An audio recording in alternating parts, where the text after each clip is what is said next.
பொன்னேரியிலிருந்து பழவேற்காடு செல்லும் வழியில் திருப்பாலைவனம் என்னும் ஊரில் திருப்பாலீஸ்வரர் என்னும் பழமையான சிவன் கோயில் உள்ளது. தேவர்களும் அசுரர்களும் அமுதம் வேண்டி ஆழ்கடலை கடைந்தனர். தேவர்கள் அவ்வமிர்தத்தின் ஒரு பகுதியை லிங்கமாக பிடித்தனர். அந்த லிங்கத்தினை ஒரு பாலை மரத்தின் அடியில் பிரதிஷ்டை செய்து வழிபட்டனர்.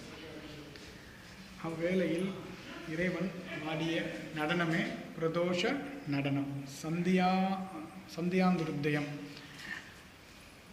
அமிர்தத்தினை உண்டபின் அருகில் இருந்த தடாகத்தில் தேவர்கள் தனது கைகளை கழுவினர்.